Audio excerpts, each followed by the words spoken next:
Hello दोस्तों, इस YouTube channel पर आपका स्वागत है। आरबी ग्रुप डी के लिए हम चैप्टर वाइज आपको एनसीईआरटी बुक से ऑब्जेक्टिव टाइप क्वेश्चन करा रहे हैं। आज का हमारा जो टॉपिक रहेगा वो है दोस्तों जंतुओं तथा पौधों में नियंत्रण एवं समन्वय। ठीक है, और आप क्वेश्चन देख सकते हो, बहुत ही अच्छे लेवल के क्वेश्चन है।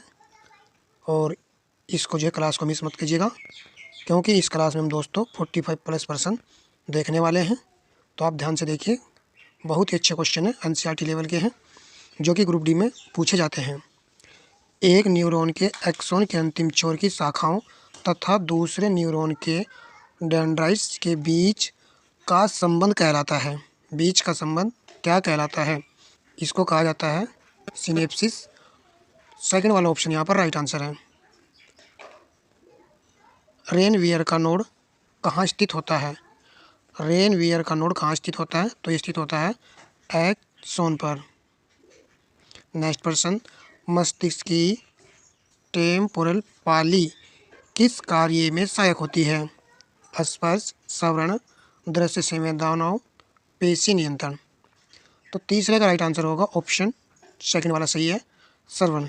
मस्तिष्क की टेम्पोरल पाली श्रवण कार्य में सहायक होती है। नेक्स्ट, मनुष्य के मस्तिष्क का कौन सा भाग सर्वाधिक विकसित होता है? तो मनुष्य का सर्वाधिक विकसित भाग होता है सेरिबरम, अग्र मस्तिष्क। पहला विकल्प यहाँ पर सही है। संतुलन बनाने के लिए सेरिबेलम मस्तिष्क काम में आता है। ठीक है, नेक्स्ट प्रश्न पर आ जाते हैं। मेडुला ओब्लांगेटा नियंत्रण करता है, मस्तिष्क का भाग है, पश्च मस्तिष्क का भाग है ये। तो ये नियंत्रण करता है सभी अनैच्छिक क्रियाओं पर, यह नियंत्रण करता है सभी अनैच्छिक कार्यों का, ये नियंत्रण करने वाला होता है मेडुला ओब्लांगेटा। इंपॉर्टेंट क्वेश्चन है। प्रतिवर्ती चाप में किस क्रम में विन्यास सही है? प्रतिवर्ती चाप में, तो इसका राइट आंसर आपको चुनना है। देखिए ध्यान से दोस्तों, इंपॉर्टेंट क्वेश्चन है। संवेदांग, संवेदी तंत्रिका, स्पाइनल कोड, चालक तंत्रिका, कार्य अंग। तो यहाँ पर सेकंड ऑप्शन सही रहेगा। तो याद रखना, सबसे लास्ट में कार्य अंग आएगा और सबसे स्टार्टिंग में पॉइंट आने वाला है संवेदांग, बीच में आएगा स्पाइनल कोड। ठीक है, स्पाइनल कोड, संवेदांग, संवेदी तंत्रिका, स्पाइनल कोड, फिर आएगा चालक तंत्रिका, कार्यकारी अंग। कैसे भी करके क्वेश्चन याद कर लेना है, रिपीट होता है एग्जाम में। नेक्स्ट प्रश्न पर आते हैं। सामान्य मनुष्य के मस्तिष्क का भार होता है, सामान्य मनुष्य का जो मस्तिष्क का भार होता है वो दोस्तों 1300 से 1400 ग्राम होता है, और एग्जिट होता है 1350 ग्राम। ये भी आपको लिखा हुआ मिल सकता है। नेक्स्ट प्रश्न पर आ जाते हैं। फ्लोएम द्वारा भोजन का स्थानांतरण होता है, फ्लोएम के द्वारा, मोस्ट इंपोर्टेंट है। यदि पिछली क्लास नहीं देखी तो उसको जरूर देखिएगा भाई। सुक्रोज के रूप में, ठीक है, किसके रूप में? सुक्रोज के रूप में। नेक्स्ट प्रश्न को लगाइए। मनुष्य के मस्तिष्क का कौन सा भाग ताप नियंत्रित करता है? तो ताप नियंत्रित करने वाला जो भाग होता है मनुष्य का, वो होता है हाइपोथैलेमस। हाइपोथैलेमस यही ठंडे का भी आभास कराता है। नेक्स्ट प्रश्न पर आते हैं। यदि एक मनुष्य में प्रतिवर्ती क्रियाएं नहीं हो रही हैं तो उसके तंत्रिका तंत्र का कौन सा भाग क्षतिग्रस्त हुआ है? क्या कह रहा है? एक मनुष्य में प्रतिवर्ती क्रियाएं नहीं हो रही हैं, तो इसके लिए आएगा ऑप्शन नंबर 3, मेरु रज्जु। क्या कहा जाता है इसको? मेरु रज्जु कहा जाता है। यही तो प्रतिवर्ती क्रियाओं के लिए उत्तरदायी होता है, मेरु रज्जु, स्पाइनल कोड। ठीक है, नेक्स्ट प्रश्न पर आते हैं। पादपों में वृद्धि तथा विकास को नियंत्रित करने वाले रासायनिक पदार्थों को क्या कहते हैं? पादपों में वृद्धि और विकास को नियंत्रित करने वाले पदार्थों को दोस्तों हार्मोन्स कहा जाता है। तीसरा विकल्प यहाँ पर राइट है। किस हार्मोन्स के द्वारा बिना निषेचन के ही बीज रहित फल प्राप्त किए जाते हैं? बिना निषेचन के ही बीज रहित फल प्राप्त किए जाते हैं। तो इसके लिए राइट आंसर रहेगा पहला ऑप्शन, यानी कि ऑक्सिन। क्या आएगा? ऑक्सिन। तो इसके लिए राइट आंसर रहेगा जिब्रेलिन। सेकंड वाला ऑप्शन यहाँ पर राइट रहेगा। नेक्स्ट प्रश्न को कवर करते हैं दोस्तों। एथिल हार्मोन्स पाया जाता है, एथिल हार्मोन्स किस अवस्था में पाया जाता है? तो ये पाया जाता है गैसीय अवस्था में। पहले वाला विकल्प यहाँ पर राइट आंसर है। नेक्स्ट पर आते हैं। साइटोकाइनिन सर्वप्रथम प्राप्त किया गया था। साइटोकाइनिन क्या जीवाणु से प्राप्त किया गया था, या जंतुओं से, या पादपों से, या फिर फफूंद से? देखिए आप सभी ने तैयारी अच्छे से कर भी ली होगी, ये केवल प्रैक्टिस वीडियो है। जो हम ऑब्जेक्टिव टाइप के माध्यम से कवर कर रहे हैं। तो राइट आंसर हो जाएगा फफूंद से साइटोकाइनिन। ठीक है, काइनिन कवक, कवक की जो भित्ति बनी होती है वो काइनिन की बनी होती है। ठीक है, नेक्स्ट पर आते हैं। कोशिका विभाजन एवं विवर्धन को रोकता है। कोशिका विभाजन एवं विवर्धन को रोकता है। 15 का राइट आंसर आपको चुनना है। देखिए क्या ऑप्शन यहाँ पर आने वाला है। तो थर्ड विकल्प यहाँ पर सही रहेगा, एब्सिसिक अम्ल। नेक्स्ट पर्सन को लगाते हैं। साइटोकाइनिन कम करता है।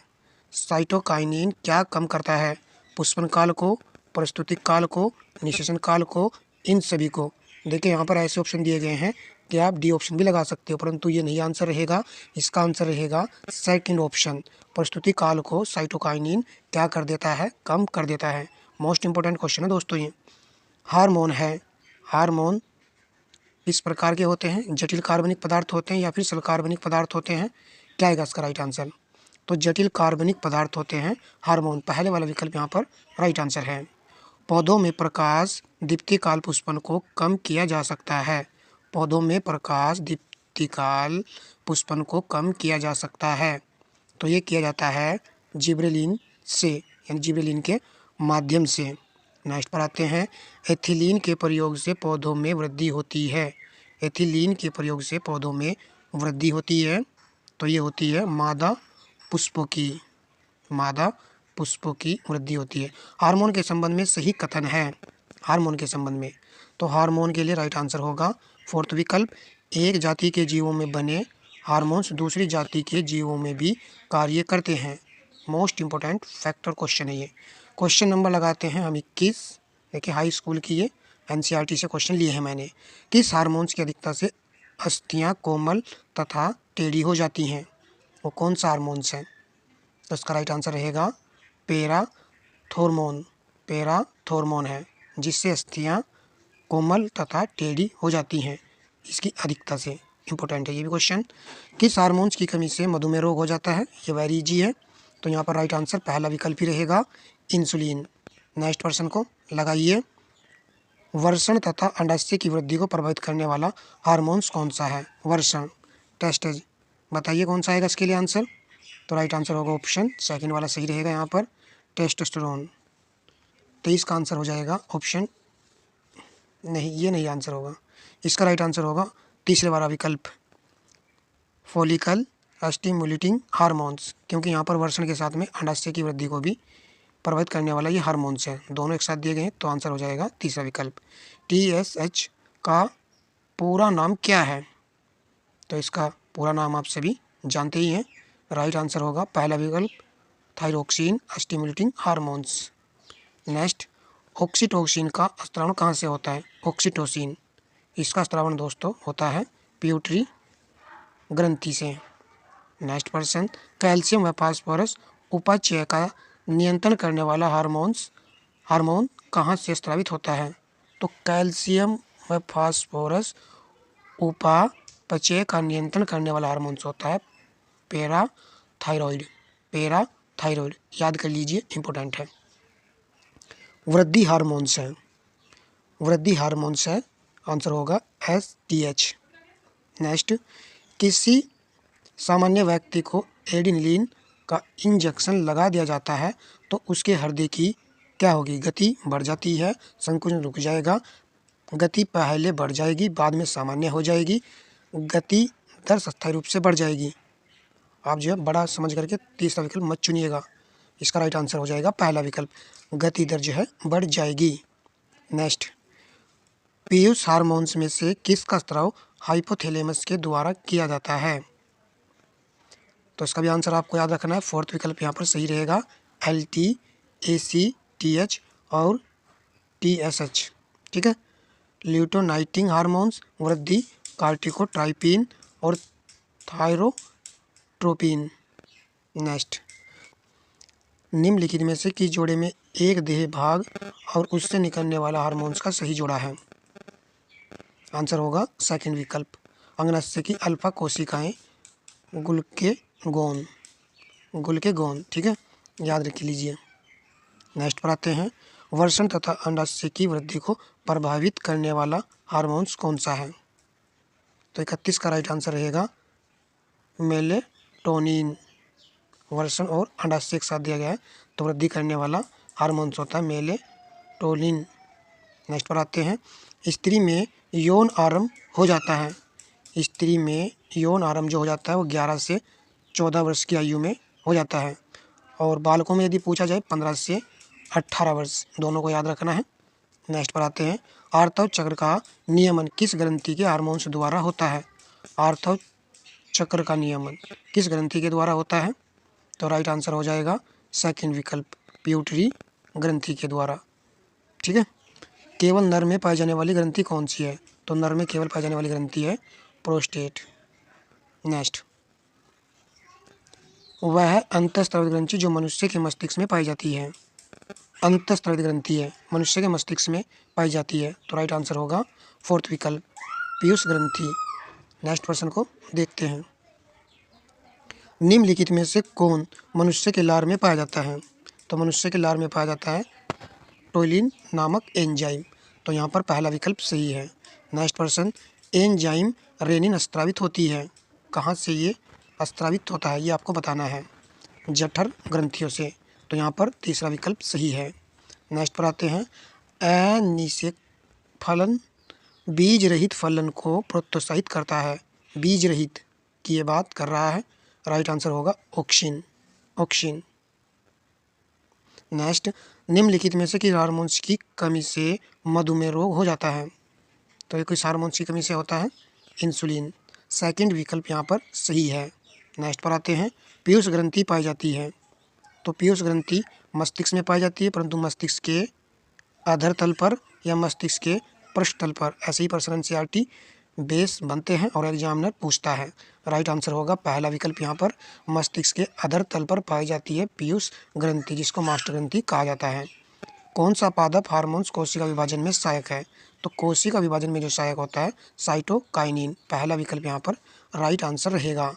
नेक्स्ट प्रश्न को देखते हैं, हार्मोन्स इंसुलिन बनता है, तो इंसुलिन कहाँ पर बनता है, अंगनाशय द्वारा। ठीक है, यहाँ पर तीसरा विकल्प सही है। और उस हार्मोन्स का नाम लिखिए जिसका उपयोग बिना निषेचन के बीज रहित फल प्राप्त करने में किया जाता है, बिना निषेचन के बीज रहित फल प्राप्त करने में किया जाता है, उस हार्मोन्स का नाम हमको बताना है। 43 का राइट आंसर रहेगा तीसरा विकल्प, जिब्रेलिन। क्या रहेगा इसका आंसर, जिब्रेलिन रहेगा। इंपॉर्टेंट क्वेश्चन ये भी। यदि अभी तक आपने वीडियो को लाइक नहीं किया तो आपसे रिक्वेस्ट है कि वीडियो को लाइक अवश्य कीजिएगा। एनसीईआरटी बेस्ड क्वेश्चन आपको टॉपिक वाइज में उपलब्ध कराता रहूँगा, जिनका भी आगे एग्जाम है निश्चित ही सफलता आपको मिलने वाली है। हार्मोन क्या है, हार्मोन एक प्रकार का प्रोटीन है। नेक्स्ट, केवल नर में पाई जाने वाली ग्रंथि है, तो नर में पाई जाने वाली ग्रंथि कौन सी होती है, प्रोस्टेट, पहला विकल्प यहाँ पर सही है। इंपॉर्टेंट क्वेश्चन है। पतझड़ से संबंधित हार्मोन्स होता है, पतझड़ से संबंधित हार्मोन्स कौन सा है, तो किसकी कमी से पतझड़ होता है, उस हार्मोन का नाम बताना है, ऑक्सिन, पहला विकल्प यहाँ पर सही है। पिट्यूटरी ग्रंथि के पक्षपाली से निकलने वाला हार्मोन्स कौन सा है, पिट्यूटरी ग्रंथि के पक्षपाली से निकलने वाला हार्मोन्स कौन सा है, तो इस हार्मोन्स का नाम है एडिनोकार्टिकोट्रोपिक, डी विकल्प यहाँ पर सही है। यदि आपको जरा भी लगा है कि सेशन काम का है तो वीडियो को लाइक कीजिएगा, शेयर कीजिएगा अपने दोस्तों में। ठीक है, मिलते हैं इसी प्रकार के क्वेश्चन लेकर एनसीईआरटी बेस। ठीक है, नेक्स्ट क्लास में, तब तक के लिए धन्यवाद दोस्तों।